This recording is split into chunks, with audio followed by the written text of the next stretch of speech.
1:03. We're going to kick off here right about now. We got about 185 folks, it looks like, in here. So thank you for those who've kind of answered the poll questions. It looks like the majority of folks have been to at least a few of these, or appreciate those who live here now in the community groups. Got a good mix of federal agencies, assessors, and consultants. And yeah, I did expect the poll to have a little SCN as kind of the favorite. That seems to me kind of the prominent one. At least we get questions pretty regularly about. All right, so this meeting is recorded. Like every other meeting, it is a public forum. The only faces, don't worry, that will be viewed are the ones you can see now, which should just be myself, Nicole, and Pete when he pops in to speak. And as you may know, we did change up the forum a little bit from last month. The emotes are now gone. Chat is no longer live. We ran into some issues with another public forum we were running, and decided to just kind of disable all the controls associated with that. We are running Q&A. If you do have questions kind of as we walk through this, please put them in the Q&A. We've got someone screening those, and Ryan will push those over to the appropriate people at the end of the community update. So that more than likely won't get answered in real time, but they will get answered at the end of the show, if you will. And let me go into here to our formal statement that we were required to do before we kick off into the content. I'm communicating today in my official capacity on behalf of FedRAMP at the General Services Administration. We hold these meetings to enhance transparency between industry and FedRAMP so that we can open a dialogue and share new developments. Nothing that we share constitutes business advice, and any reference in this conversation to any specific commercial product or the use of any corporation name is for the information and convenience of the public and does not constitute an endorsement, recommendation, or favoring by GSA. All right, that being said, let's get into the content. One of the new things that we'll start pushing out every quarter, you know, if you've read the RFCs, RFC 0020 does outline timelines associated with the entirety of the assessment process. And so as we are now reporting those timelines to TTS leadership, to FedRAMP leadership, and to GSA leadership at large, we figured it'd be great to put those timelines out here as well, especially on the Rev5 assessment timeline process. If you have read 0020, you know that the assessment process, our target time for that is 30 days. And that is from the point in time where we get the complete assessment and ATO on file to the point in time where we make a decision and you get a congratulations email from me. Right, 30 days is the target. I will tell you, you know, we've been measuring these now for the last few months, and for Q1 2026, our average assessment timeline is 28.75 days, and those are calendar days, not business days. And if you are tracking those dates, you'll also know that there was 45 days of shutdown where we were unable to do authorizations. So really, the real timeline, when you factor in the 45 days in Q1, is about 21 days, a little over 21 days. Like I said, quarterly results will now be briefed as part of this process, and we'll bring them here as we brief them up to our leadership. But just in the spirit of transparency, timelines have drastically improved. Continuous monitoring audits. One of the things outlined in M2415 is that we are required to provide a standard level of continuous monitoring support. For JAB systems, we've previously provided really in-depth ConMon analysis on a monthly basis. The JAB process is no longer there, and most of that team is no longer here. So in order to continue to provide a standard level of support across the Rev5 spectrum, we've started to work with USDA and their Connect.gov data analytics team to start to pull to start to do analysis on the ConMon folders within the Connect.gov portal. And really, what we've done is an automated set of polls that identify inactivity periods of 60+ days in a ConMon folder.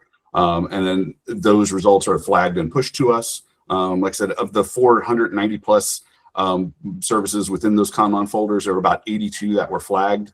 About half of those were flagged for we call them deviation from standards, false positives, however you want to call it. I'll get to it a little bit more in the next slide, but things like, hey, if you put a POAM in, but you put it in a file format that was other than the template provided, things like that flagged the system, and those are things we need to work through. The other 50% were flagged due to actual inactivity periods themselves, right? And so for all 82 something flagged, we did 100% manual review, meaning somebody, more likely myself or Don, went in through each individual folder to make sure that, yes, this was either a legit flag, or no, it wasn't a legit flag. And we kind of put you into one or two categories, right? And if you, next slide. Right. So we'll start reaching out here to folks in the next week or two, and probably throughout the rest of February until we get to everybody. Right. If you were flagged for either a false positive reason or just kind of a deviation from standard in an administrative nature, right? Like I said, putting your Excel file into a PDF or dropping it into a zip folder, putting it into the wrong folder, things like that, you'll still hear from us, right? We will inform you via email. We'll use the CSP email you have in Marketplace, right? We'll identify that you've been flagged. If it is for a false positive, or we believe it's for a false positive, we'll let you know that, right? Like it's non-punitive in nature, right? We'll provide generic instructions for you to fix the issues so that you don't get flagged as we continue to pull these on either a quarterly or a monthly basis, right? And then, we will ask that you fix it. So, it causes us less work, it causes you less emails, and we don't have to worry about it, right? If you are flagged for inactivity periods, right, these are the issues where we want to start getting down to, right? You will also receive an email from the team, right? It'll be one of probably 4 or 5 people, myself, Don, Ryan, our chief of staff, and Chet and Alex from our team as well. We will ask that you provide a response in writing about, hey, here's the issues, here's what we're going to fix, and here's kind of the timeline associated with it. Right? If for some reason, we did flag you wrongly in error, please just let us know, and let us know, and we'll work to fix it kind of on our end. Right? We understand that there's a lot of agencies that have been affected by RIFs or DRPs. If you are still keeping your authorization, that does not excuse you from continuing to provide your required level of ConMon into the folders. And there's a whole, if you go to our FedRAMP or help.fedramp.gov, there's a whole article on what to do if your CSAO loses its agency customers and you want to keep your authorization continuing. If you don't, let us know. Gladly pull you off the marketplace. And I think from here, I'm passing over to Nicole. Yeah, okay. So security inbox, the security inbox requirements went live as of January. This is in response to some of the CISA emergency directives that were put out in the fall. And when we emailed people's listed security POC from Marketplace, we got a whole lot of bounce backs. So now we're explicitly stating the requirement that you need to have and maintain and respond to a security POC email for us. We will start testing that this month or potentially early next month. We're still working on plans for that. We are very chill about this test. This is just an informational test. This is to kind of work out the kinks in the process.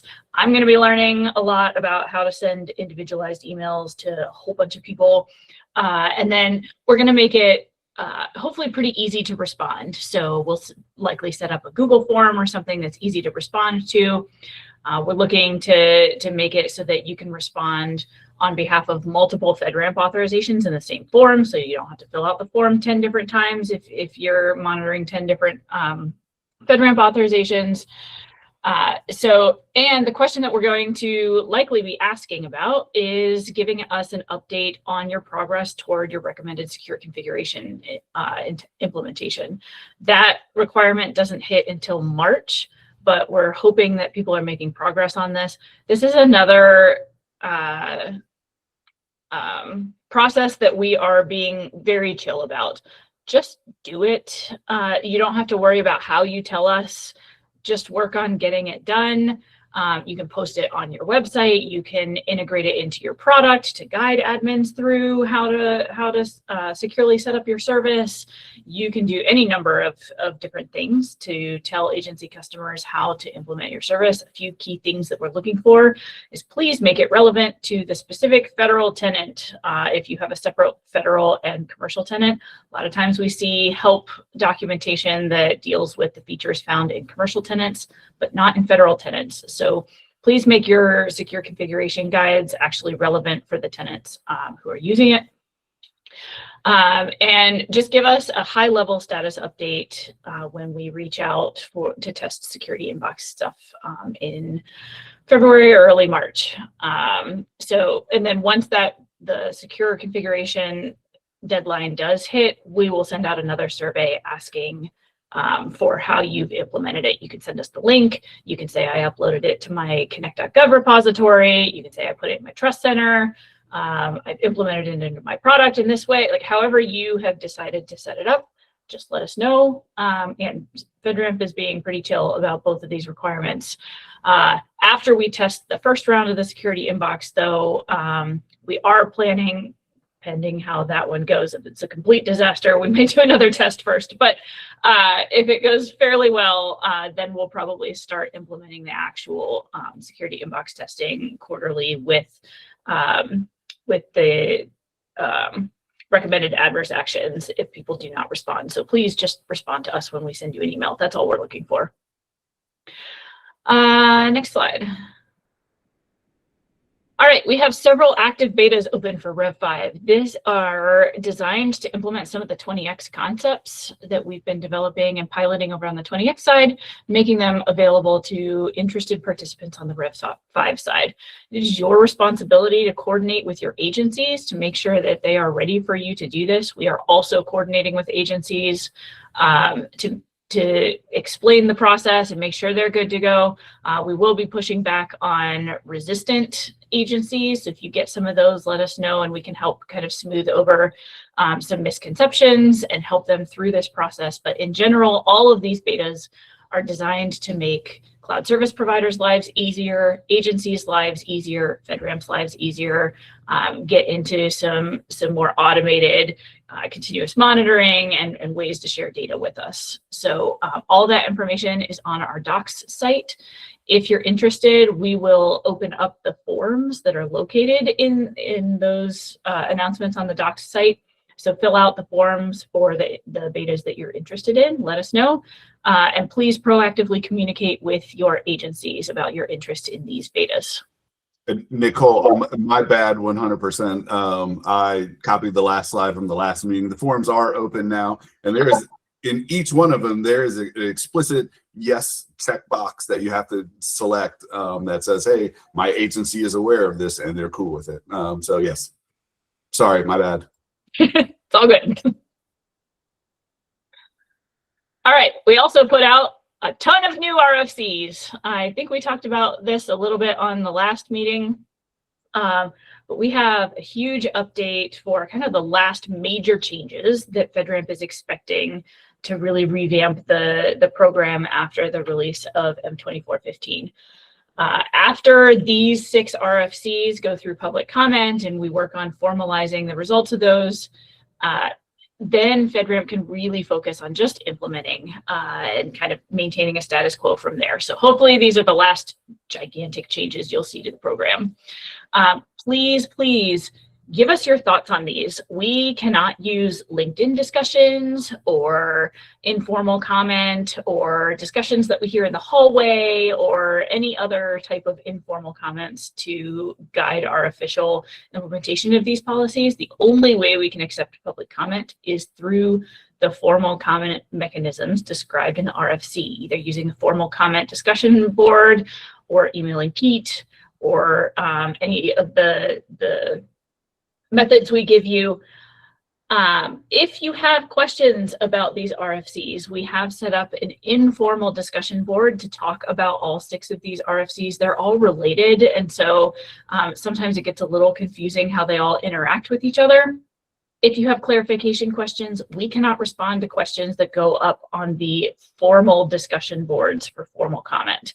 We can, however, engage a little bit more freely on the informal discussion board that we set up to discuss all 6 of these RFCs. So if you have questions, send them over to the informal discussion board. We are active and responding to questions over there.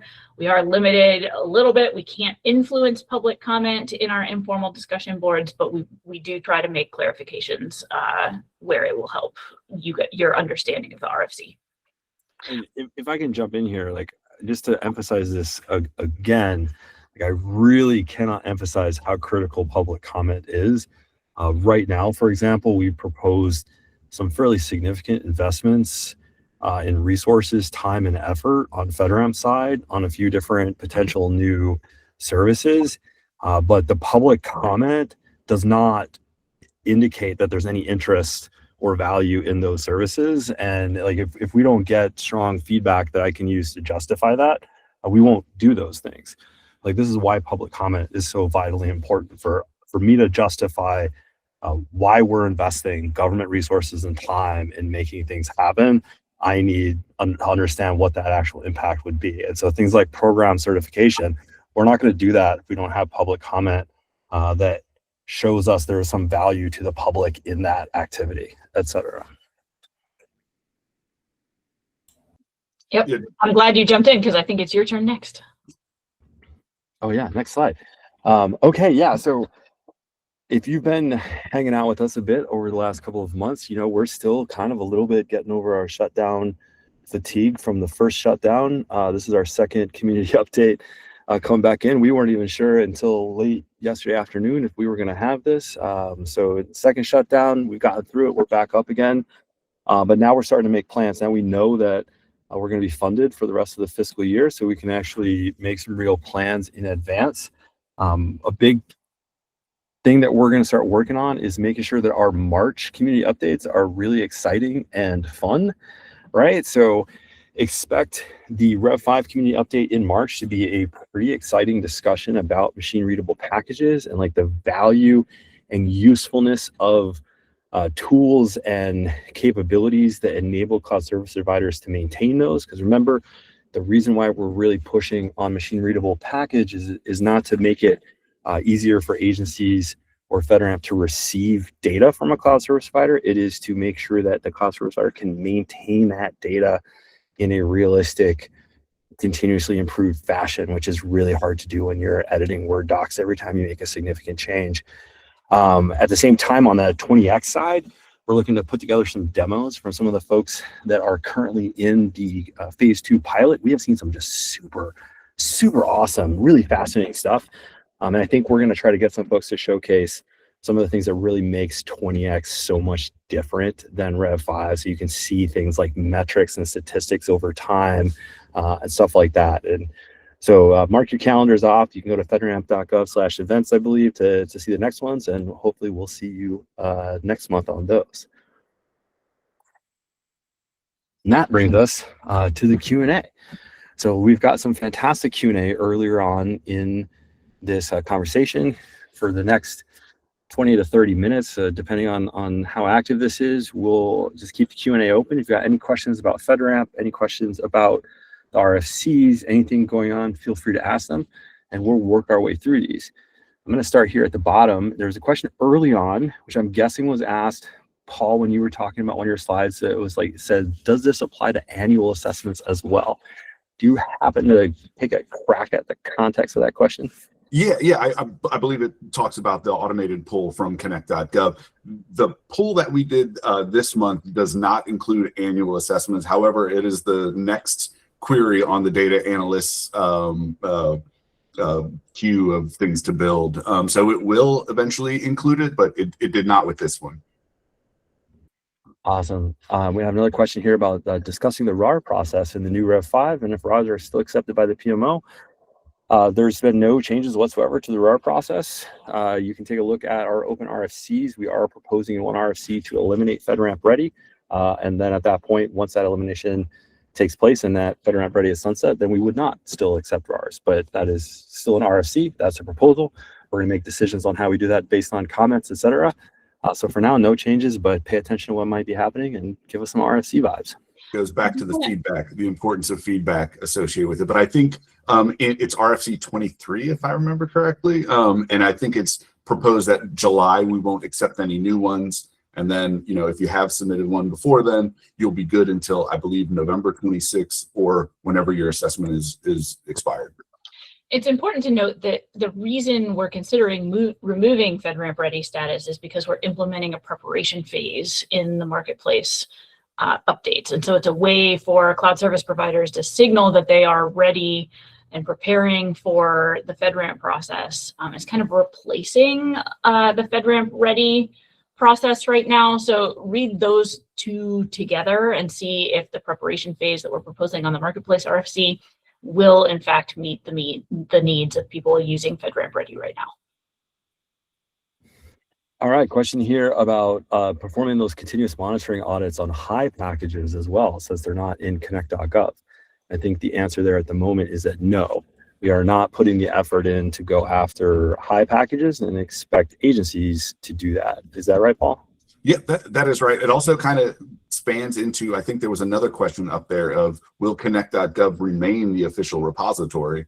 And I think the answer is it will not, and it will some point go away. But if you check the ADS guidance, and I apologize, the authorization data sharing, not standard guidance, you will see that we're going more towards instead of a FedRAMP managed repo, a CSP managed repo stance. And I've just dropped that in the chat for folks as well, so you get an opportunity to catch up on that if you're not familiar with the transition there that we are early on in the process of doing. Question about the FSI test. If for some reason the message will not reach us, how would we let you know? I don't think you need to be responsible for that. We'll know if it doesn't reach you because you won't respond. And so then we will let you know that you did not respond. And hopefully you will know that you did not respond. I think this is a situation where the first time is a test. I think people are a little bit worried about something that's not particularly that big of a deal. I think we all have pretty reliable email. Just make sure that it's the right email in the marketplace. If you're giving us a personal private one, like you've done that, we'll double check. And if we make a mistake, I will promise you that we will not hold you accountable. If we typo your email, that's on us. That's not on you. So like, just don't worry so much about this one. Similar question on that. FRR FSI 13, acknowledgement of receipt, will that also be verified as part of the initial test? So this is a recommendation that when we send a email to your security inbox, there should be an automated mechanism that lets us know that like that inbox is hot, it's real, and you got your thing. This is really tied into that last question too. As soon as we get that, we know, okay, sweet, this is going to go to someone. That's not a strict requirement. That's a strong recommendation. You might have a valid reason not to do that. But if you do that, I think what we will look at is manually we'll kind of track in a spreadsheet whether or not we got those responses and see how that plays out. But we're not planning on measuring that as like a public sort of thing or dinging you or giving you points at this time if you do that. That's just a nice thing to do generally for your customers and for us. And then a question about approved trust centers. So this comes back to kind of the stuff that we're talking about, how FedRAMP is changing, and we're doing this in real time with tests and betas and things like that. So you cannot just use any trust center on the planet. The trust center that you use must be FedRAMP compatible. The authorization data sharing process outlines what the requirements are for a FedRAMP compatible trust center. Not all of them are going to be FedRAMP compatible. The needs of agencies are just a little bit different than the needs of typical private sector companies. So you'll need to find a trust center that has some additional capabilities built into it. I believe as part of the phase 2 pilot, we have at least 2, maybe 3 trust centers that are going through that. And as part of that, they are improving their own trust center capabilities in order to make it easier for agencies to use them to meet that standard. But this is all still in beta for Rev5. Okay, question from, sorry, I'm not going to name everybody's names and stuff. Are there templates available for the VDR deliverable? So the VADR is the vulnerability detection and response process. No, at this time, we are explicitly in test. And in test, we have made it really clear our entire time, we're looking for cloud service providers to do this in a way that makes the most sense for them. And like we acknowledge that means that things are going to look different from cloud service provider to cloud service provider, but we're trying to align on the best, most reasonable way for cloud service providers to share that information before we standardize at some point in the future. So put some innovative thought into it, do some customer experience thinking, try to figure out the best way to make that available, and we'll see what you got. And at some point when that moves out of beta, we'll look at creating a little bit more guardrails around that so that things make sense across the board for different agencies using a bunch of cloud services. I will say some of this, like, sometimes it's just easy. Like we saw in the significant change notification beta, a lot of people just use the CSV file, like, and that just makes sense to them. And like, that can be totally fine. Okay, one more. What do I do if I am a CSP and my agency sponsor won't let me participate in the SCN balance improvement release, the significant change notification balance improvement release? This is a complicated question for a lot of different reasons. The primary point that I will answer to this is that your FedRAMP authorization does not require you to do anything that an agency tells you to do.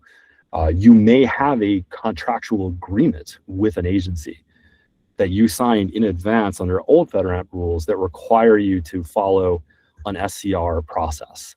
If you do, that's between you and that agency to figure out how you're going to do that. If your contract is that you will follow the FedRAMP process, then it is up to you to determine your balance against your other customers, whether or not it's worth doing this. There's a couple of points I want to make related to this. If you have a number of agency customers, the concept of a sponsor for continuous monitoring has effectively been gone for almost a year, except for SCRs. So if you move away from an SCR process, you don't have to have a sponsor.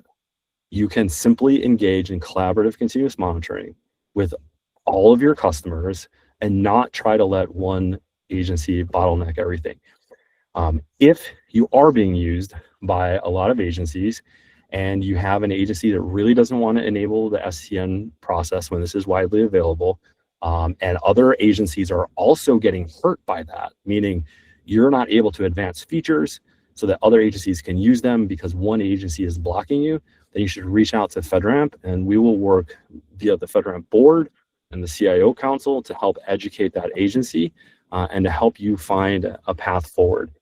The intent of the SCN process is to ensure that all of your customers across government have access to the capabilities as they're needed. And it is a mandatory by law requirement that agencies follow these processes that FedRAMP puts out for this stuff. Now, again, this is in a beta, we explicitly were not enforcing that. We wanted to make sure that agencies were cool with it. But as this goes into wide release at the end of this month and we start to see more adoption, we will provide as much support, especially with the FedRAMP board, OMB and the CIO council, to help agencies do this better. All right. Question about RFC 20. What is an amount of information? It would seem, all right, I'm just gonna, this is related to an RFC that describes different quantities of packages. And I think a lot of people have overthought this probably quite a bit. So a package that contains a small amount of information that is useful for some certain things contains a small amount of information. A package that's like a typical LISAS package that contains a small amount of information.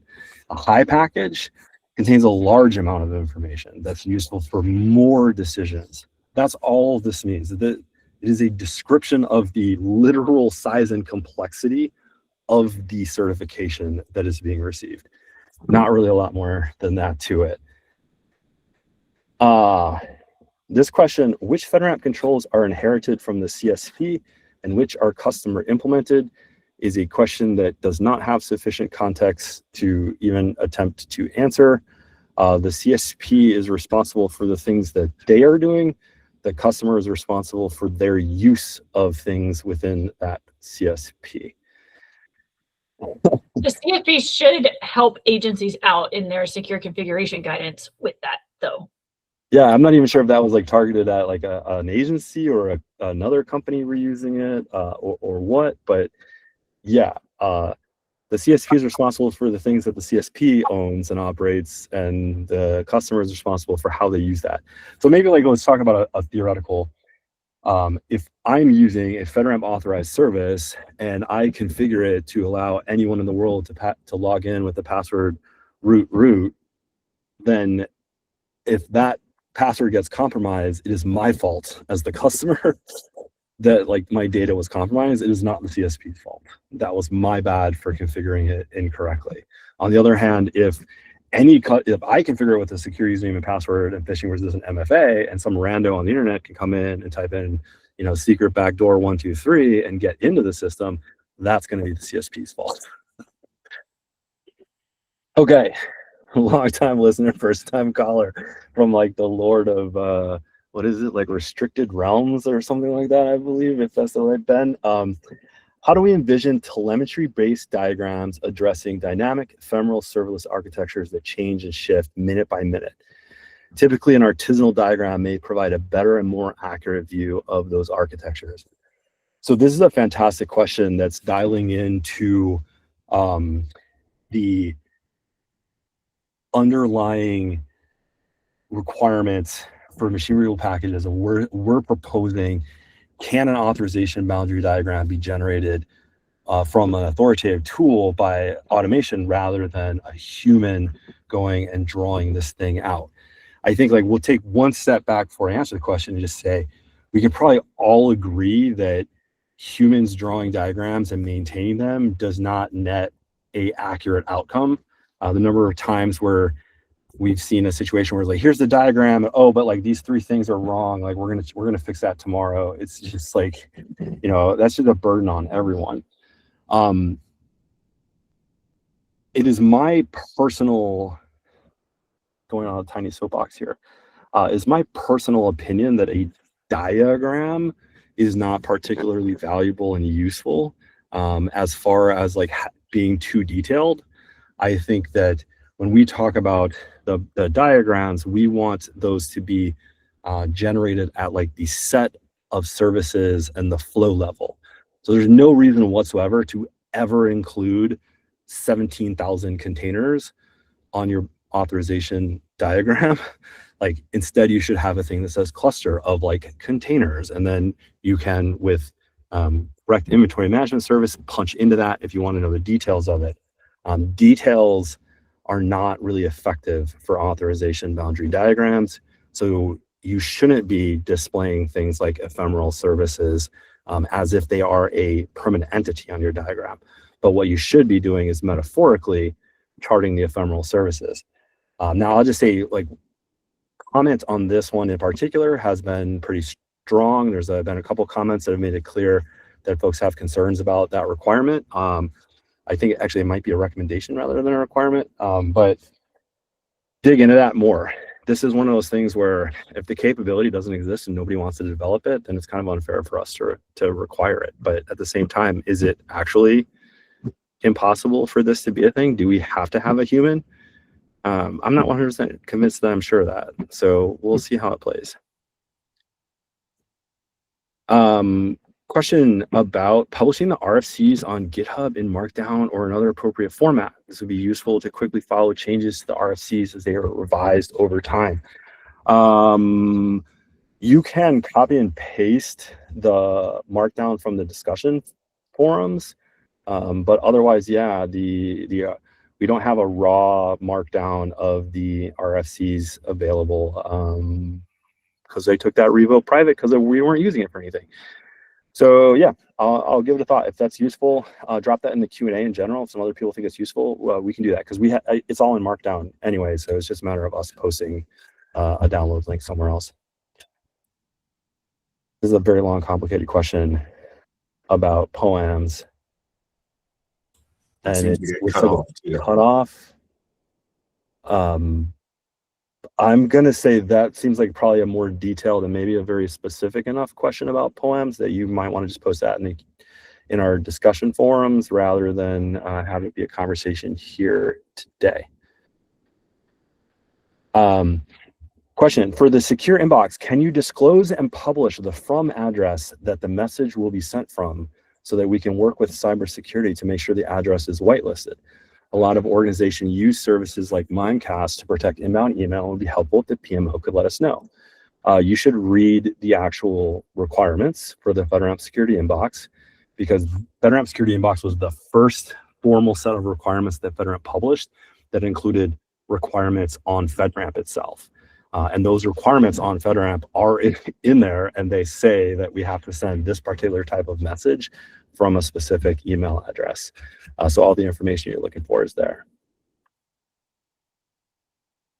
For the VDR beta, is the new N rating for all of the POAM items or just LEVs? Confusing because there's no POAMs in the VDR. The VDR gets rid of the whole concept of a POAM entirely. You're just reporting on vulnerabilities. And the answer is that you should pay attention to the N ratings. There's, in fact, a whole table that says if it's an N rating that's not likely exploitable, but like has a potential of 5, then you have to do something different with it. So I would say jump back into that standard and read that a little bit more. Question. Just wanted to check. No new RARs will be accepted as of July 2026, or was it next year, 2027? So this is, I'm sorry, I'm going to sound like a little bit of a broken record here as I remind the world that a proposed RFC is a request for comment on proposed changes. So the answer to that is that there is no cutoff date for accepting of RARs at this time. However, RFC 23 does propose a cutoff date for FedRAMP Ready. I believe it is that one. And the timeline there says that after July 28, 2026, FedRAMP will stop accepting any new submissions for FedRAMP Ready. So give us some feedback on whether or not that makes sense. And that date is not something that anyone should be making. None of these RFCs are things that anyone should be making investments on or planning or doing. Like, these are proposals. If you have been in this FedRAMP game over the last year, you should understand that things will change based on public comment, often considerably. So I love this question. What do you do if your agencies never show up for ConMon? Nicole? You operate as if they were there. You present your information, you upload it to Connect as normal or to your repository if you have a high authorization, and you proceed as if they were there. And that makes sure that whenever the agency does pop in again, that you have been continuing with all your continuous monitoring requirements. But yeah, it's the agency's responsibility to attend the meetings that you set up. So if they are not making the effort, they can't hold you back. Yeah, I like to think of it like the whole wedding thing where you just be like, does anyone object? Anyone? No one objects. Gavel, gavel. It is done. Yep. We do get this question a lot in info and I will tell you the ConMon charter, right? Having a charter established that outlines those things, what happens when someone is not responsive, right, is huge and saves everyone a lot of headache. Yeah. I mean, also, like, I will say, going back to what Paul was talking about at the beginning of this presentation, is like, that's not licensed to not do the work, because you should expect at any point in time, FedRAMP or a potential agency customer or a current agency customer might decide to check in and want to see what you've been doing, and they'll want to see those records that you have like held your meetings, created meeting notes, talked to air, etc. It's not the best, but if an agency is basically completely accepting the ongoing risk of their authorization without paying attention to what you're doing, you still have the responsibility to do those things. I will say, like, please don't purposely schedule ConMon meetings for when your agency isn't available to make use of that loophole. Like, generally be nice. Yeah, we're doing ConMon meeting on Saturday at 3 a.m. on holiday weekends. Right. The Q&A is still flowing. I think we got more questions now than we did when we started. We'll keep working through them. Our machine readable documents requirement for the SCN BIR.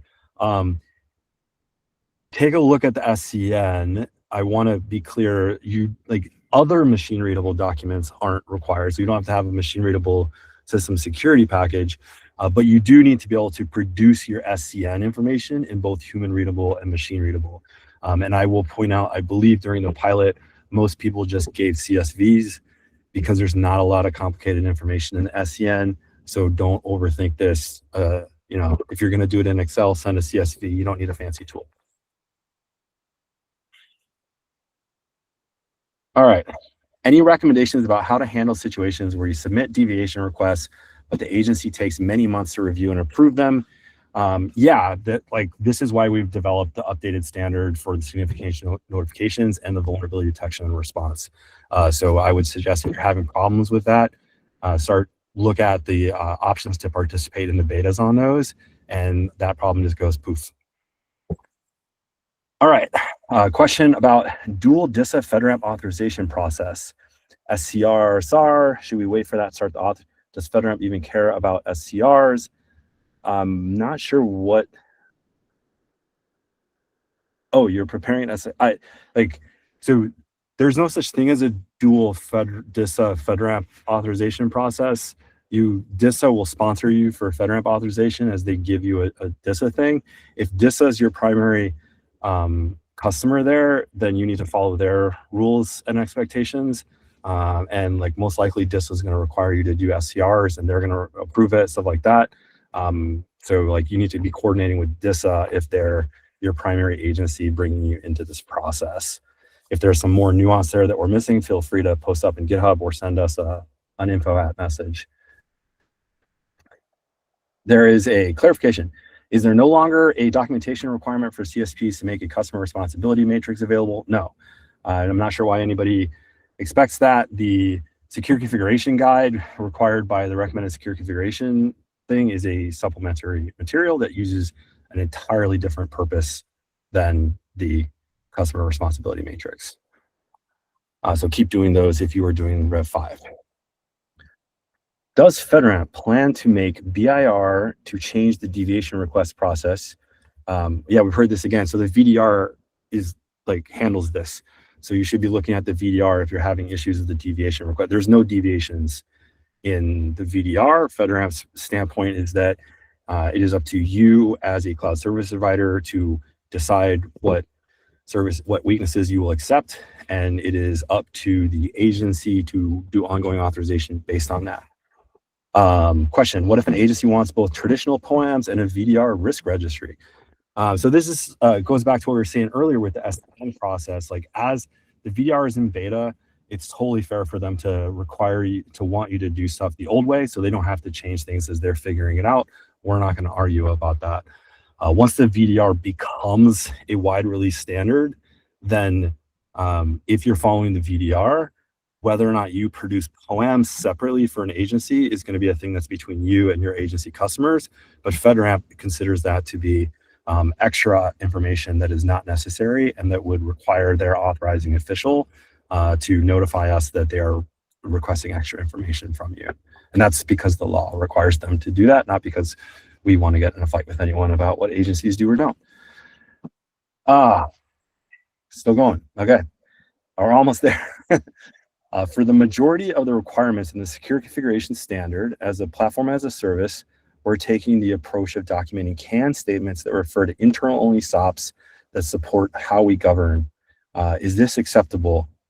I'm really confused by this, and I will note that I had an interaction yesterday with the cloud service provider also seemed to misunderstand this. The secure configuration guide, the recommended secure configuration stuff, that is intended to be an artifact that you produce for your customers to help your customers configure their tenants on your cloud service. It is not an internal only thing. It has nothing to do with how you are running your cloud service. It is the capabilities that you expose to your customers so that your customers can securely configure the service. So you might need to dig back into that, reread it, and reconsider it from that lens. You might be doing some extra work that is not helping you. All right. Will Rev5 optional BI? I feel like we need to mix it up. Like I need like one of you to read the questions. That way it feels like there's more of a, it's not just me ranting at the screen for 30 minutes on Q&A. I can just answer this one if you want. Well, like read it first and answer it. Okay, yeah. Yeah, so this is asking if Rev5 optional BIRs will require implementation of others once they go for wide release, or will they continue as a recommendation to implement others? So right now we don't have, I don't think we have any that actually require you to do multiples at the same time. We recommend that you do several together because they're related to each other and they will make your lives easier if you just enroll in 3 betas to do that whole process as intended rather than just try to implement one of them by themselves. But I don't think we've required any of them to be done together. And I don't know, once they go into wide release, that will likely stay as a recommendation rather than a requirement. But yeah, I mean, those are like, you never know. It's like those recommendations are basically like there's a lot of interwoven sets of requirements there, and if you're just trying to do one with it, like you're trying to do the VDR where you have to make all this information available like continuously, then you're going to be doing a lot of uploading to your USDA Connect folder and stuff like that if you're not using a FedRAMP compatible trust center. So like you want to kind of like approach this holistically. All right, final question in the Q&A. What level of support is FedRAMP providing for machine readable templates or tools to support Word to machine readable? We are not providing support around these lines. This is something that we are expecting industry to fill the gap in. You may recall last year, we spent a lot of time talking about FedRAMP's updated mission expectations and requirements. And one of those is to enable private innovation to bring solutions. So our RFC on machine readable packages is designed to encourage that industry innovation and bring stuff to the table. I think if I'm being very blunt, over the last 5 years, there's been a complete failure on the government's part, FedRAMP included, to provide you with those tools and capabilities in a way that you wanted to use. So it does not make any sense. You don't take somebody that has not met something and done something for 5 years and tell them, okay, like, can you please keep trying to do it? So in this case, we're expecting things like the OSCAL Foundation, which we have a great relationship with, to really be powering up on some of this stuff to help make this capability available. And we expect that GRC platforms will use this opportunity to actually expand their capabilities and drive some of this stuff. So in that RFC, the requirements on FedRAMP are that we publish what needs to be in these packages, but our intent is not to provide tools. And also, I'm just going to take a moment to kind of tiny soapbox. If you're going to take a Word file and convert that into OSCAL in order to deliver an OSCAL package, you're going about this whole thing wrong. Like, that is not the intent. Like, I have to keep emphasizing this to people. The intent of requiring cloud service providers, like, read the whole RFC and the other requirements. The intent is that you as a cloud service provider are using automation capabilities and like machine readable construction so that you are maintaining your packages in near real time. That means after you make significant changes, your package needs to be up to date. If you, like right now, nobody does that. And if you want to manually update your whole package in Word, etc., every time you make a significant change, that's going to be a lot of extra work. You're expected to create per service packages. especially for larger cloud service providers that have lots of services, so that if I'm only interested in procuring this one particular service that you sell, I can tell exactly what I need for that. Like that is like, you're going to have to manage 20 Word documents if you're doing this in Word and you have a lot of complex services. So stop thinking less about how to get your Word doc into OSCAL and more about how to adopt a tool and a modern capability that will do this, and find one that will ingest Word to start that population for you. Yeah, there's a lot of questions about machine readable templates and how to move machine readable documentation between cloud service providers and agencies. Like that is a problem for down the road. First, we need to get cloud service providers even thinking in terms of machine readable documentation in the first place.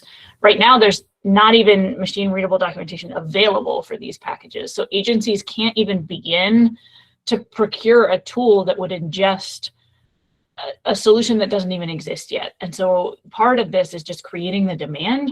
And then the GRC tools are already signaling intent to help like collaborate between those two and make sure that people can talk to each other and that we can get packages from one to the other. But first we need to generate that demand and even the capability that agencies could make use of. Right now, it just doesn't exist. Yeah, I mean, and that, like, there was a next question related to that. Like, and like, really, let me emphasize this. It is a waste of taxpayer money for an agency to invest in capabilities that they cannot use. Okay, so if every agency is buying these GRC platforms in order to ingest machine readable packages, and they do not have access to those packages, and they spend 2 years, 3 years, 4 years before they get their first machine readable package, that is a waste of money. So it is the expectation is quite the other way around, that is industry needs to lead this way.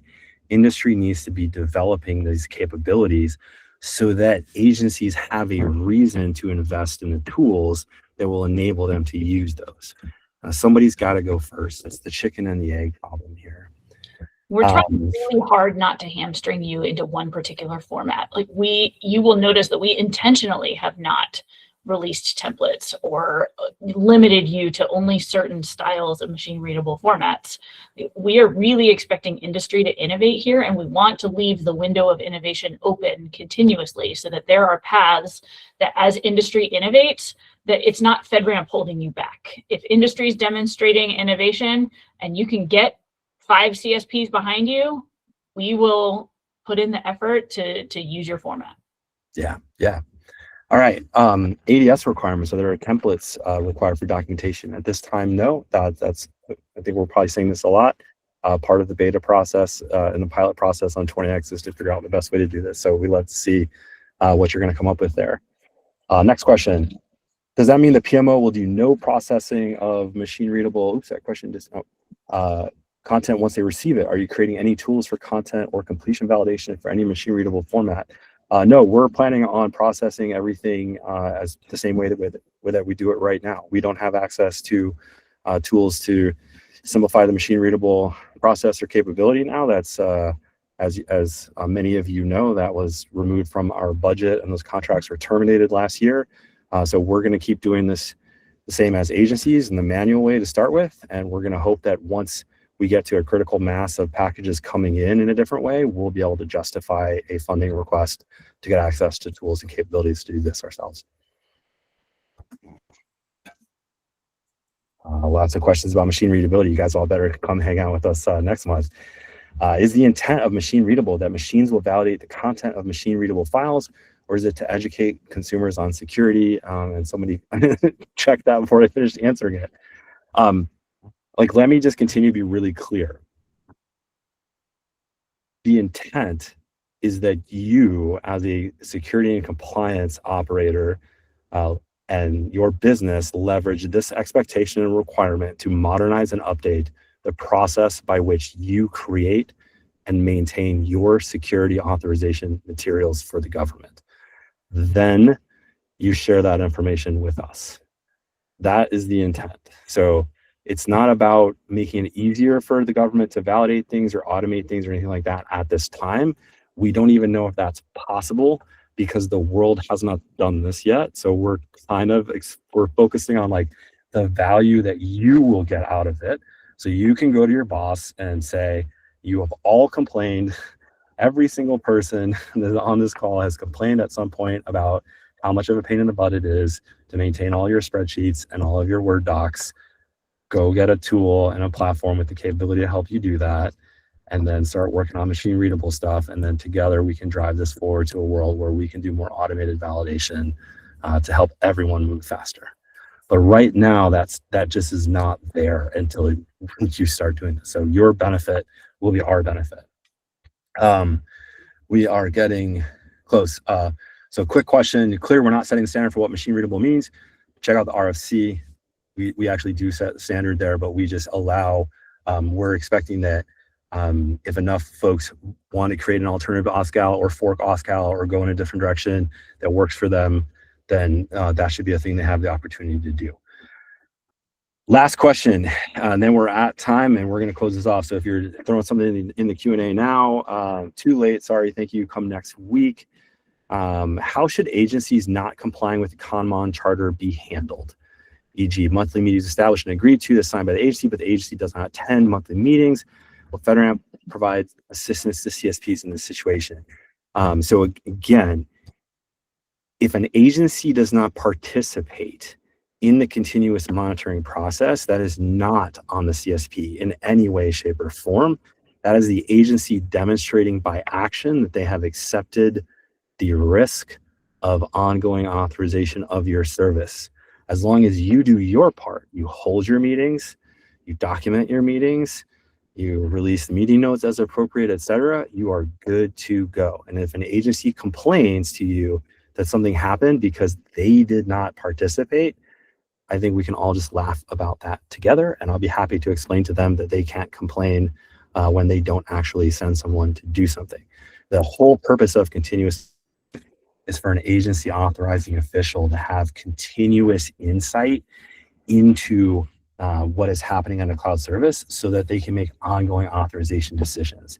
If they have determined that it is not necessary to participate, then their ongoing authorization decision is positive and they have accepted all of that risk. Like legally, that is on them, not the CSP. So don't worry too much about that situation. Just document it and move on. I will point out that this has been a very tumultuous year for agencies. And so there's been a lot of turnover in authorizing official offices and people that are looking at these packages. So it may be worth reaching out and just having a conversation and saying, hey, do we need to renegotiate the ConMon charter? Do we need to switch it to a different day that works better for you? Like, I think be a little bit sensitive of where agencies are right now, because lots of people are scrambling. So a little bit of reaching out and seeing if we can make small changes to make this work better for both sides. But yeah, otherwise, if they're being non-responsive. And that's why it's also incredibly important that your security inbox on your public marketplace page, not just the secret one that you gave us, but the one on your marketplace page be up to date and it works. So that if a bunch of people leave an agency and a new acting CISO comes in, they actually know how to contact you. Otherwise, that is going to be your responsibility.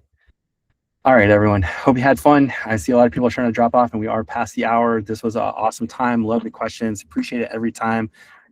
Come by next week or next month for hopefully a much more exciting discussion about machine readable packages. Cheers all.